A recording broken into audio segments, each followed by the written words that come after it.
امبولینس دي د ټول د مخکې خو دا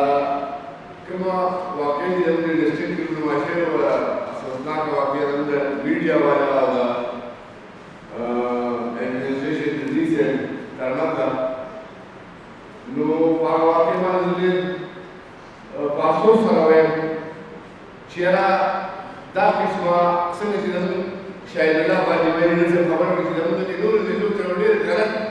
امپیکټ لاره یو ډېر غلط ایمیج زموږ د ضلعې د نورو ولې صورت کې پېښ شو دا داسې نه وه پکار زموږ کفایت الله ورو د سینیر صحافي دي زه یې ډېر وخت نه پېژنم هغه ویډیو ما کتلې ده هغه ده سره هغه واقع نمایشګر د احسان شیرخور و هغه ویډیو کې واضح ښکاري نو زه دا غواړم چې چې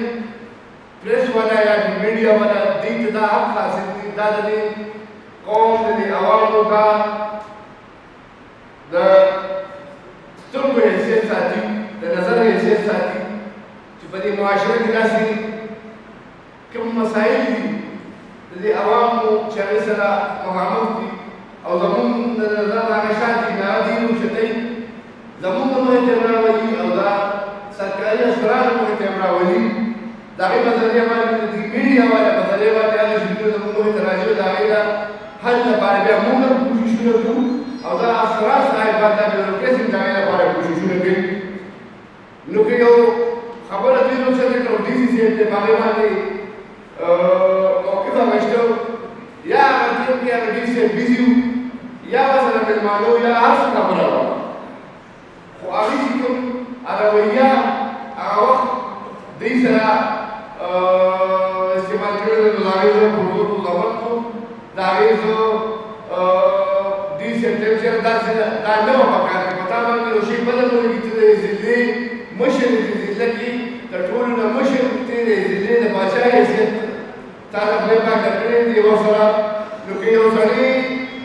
یو غلطه خبره وکړي یو غلط چاره وکړي نو پکار دا ده چې هغه ځان سره کښېنې د هغه مشر نه وغواړې د هغه روپۍ وغواړې او هغه ته ووایي چې یاره دا کار دی غلط دی آینده داسې کوشش مه کوه داسې کار نو دغه طریقه پکار وه نو هغه ډي صاحب چې کومه رویه اختیار کړې ده د هغې موږ مذمت کوو او د خپل میډیا والا ورو ته وایو چې موږ تاسو سره ولاړ یو په هر فورم باندې تاسو موږ دغه شان کوئ د دې ضلعي مسلې راوچتوئ زموږ د مخې ته د ایډمنسټریشن مخې ته بیا وړئ چې موږ د عوامو دغه مسلو د حل لپاره کوششونه کوو په دې کې زموږ صوبایي حکومت یو انکوایري کنډکټ کړې دی انشاءالله چې زر به د هغې رپورټ راشي د هغې په رڼا کې بیا فیصله کېږي زموږ کنوینر صاحب دلته ضلع کې د هغې د انکوایري لپاره کمیټې ته خبر روان دی چې دا کمیټې په دې کې په ډسټرکټ کې دننه هم انکوایري وکړي او هغه رپورټ بیا کونسل ته پیش کړو او موږ انشاءالله چې پرایویټ ریکوایرمنټ ته ولیږو خو زه دا یو خبره کوم چې زموږ ملک کې میډیا ازاده ده دا د دې لپاره ده چې زموږ د دې خلکو د دې عوامو چې کوم مسایل دي هغه دې روچت کې کوم چې زموږ او د سرکاري نظر نه شاته دي هغې روچت کې ورته مخې ته راغلي په هغې باندې موږ او عوامو ته هغه مسایل حل کولو کوشش نو زه اپریشیټ کوم د دوی دا کوم دغه شی دی کوم کردار شی دی چې دوی د عوامو دا مسایل اوچتوي او موږ ته مخې ته راولي نو انشاءالله موږ به د میډیا والا موږ سره په هر فورم باندې ولاړ یو زموږ کړنو مستحق دي احتجاج مستحق دي دا تاریخو کې بالکل مستحق دي خو ته مانه یو ځل په هغې باندې خو ځان پوه کړه که نه 6 ستمبر چې کومه ورځ وه ډي سي صاحب په خپل دفتر کې مانځلې ده نه ترې زه خبر یم نه ترې زموږ ډسټرکټ ګورنمنټ خبر دی نه زموږ د کونسل سیکرټري اے ډي صاحب ته خبر دی زموږ ضلع ډسټرکټ ګورنمنټ د هغې نه اړو خبر نه دی او خپل طریقې باندې خپل دفتر کې هغه ورځ مانځلې ده او خپل سرکاري چې کوم خلک وغیره اوس دي او ورځ یې مانځلې ده په هغې باندې هغه زما ایکسپلینیشن ورکړی دی او نن به ته د دې فورم نه یو میسج هم ورکړو غواړم ډېر برادرانو چې ډي صاحب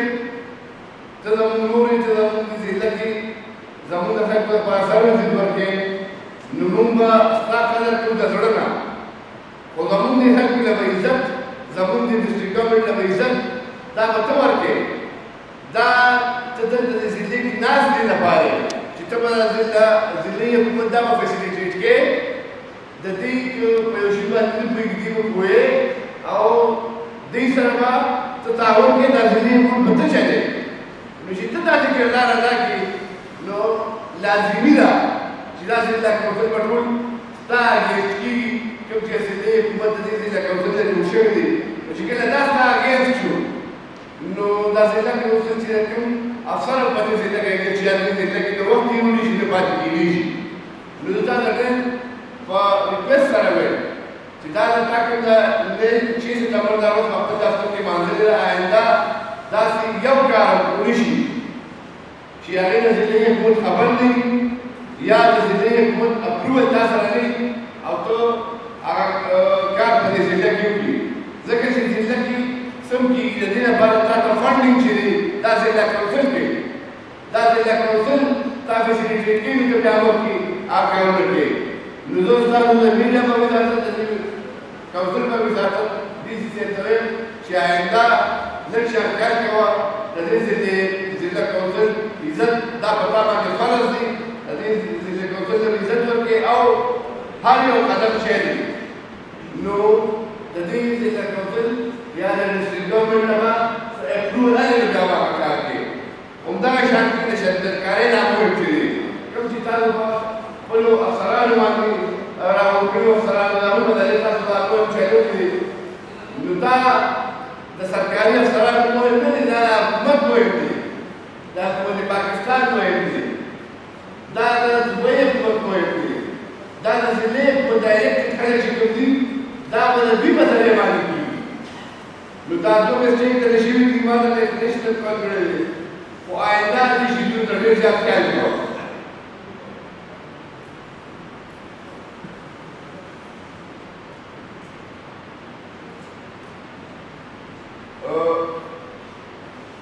نو زه دا تاویلانو چې کوم د هغه زموږ ته تکلیف رسېدلی دی یا خفه شوی دی هغه زموږ په دغې باندې نو ستا سره سره چې څنګه ته به بې خبره وې نو همدغه شان چې موږ هم د دغې پروګرام نه بې خبره ساتلي شوي او انشاءالله آینده به داسې قسمه دغه نه کېږي زموږ د اطلاع صاحب د ډي ایچ او خان بهی خبره وکړه ډي ایچ او صاحب ناست دی زما په خیال ډي ایچ او صاحب د دې تاسو انکوایر کوئ چې دا ولې ډاکټر دی د دې کې ډاکټر تېر ورځ کې نشته یا غیر حاضر و دا خلاف کاروایي وکړي او سبا د دې کې ماته رپورټ راکوي چې یاره دې کې ډاکټر موجود دی که نه دی موجود څوک چې غیر حاضر و د هغه خلاف کاروایي وشوه او که ونه شوه دا پولیو دا یو خبره ما ځان سره ورکړې ده سرکټجانو کې یو کیس رپورټ شوی دی خو 34 هلته ریفیوزلز دي نو که تاسو وګورئ نن سبا چې هلته ریفیوزل نو د هغوی باندې ټسټ کوي بهر ملک ته چې څوک هم ځي د پاکستان نه نو د هغوی د دې ټسټ کوي چېرې دا میډیسن هغه خوړلي وي یا دا کورس یې کړی وي نو هغوی ته د بار کوي اجازه ورکوي ورنه ایرپورټ ته یې واپس کوي نو دا لازمي خبره ده چې دا یو داسې وایرس دی چې دا نور ملکونو ته ځان ساتل غواړي نو زه زموږ اپوزیشن لیډر جناب اجمل خان ته دا خواست کوم چې دغه 34 ریفیوزلز دي چې کله د دوی دا ټیم دوباره درشي نو تاسو دوی سره لږ شان کومک وکړئ چې دا ریفیوزل ختم شي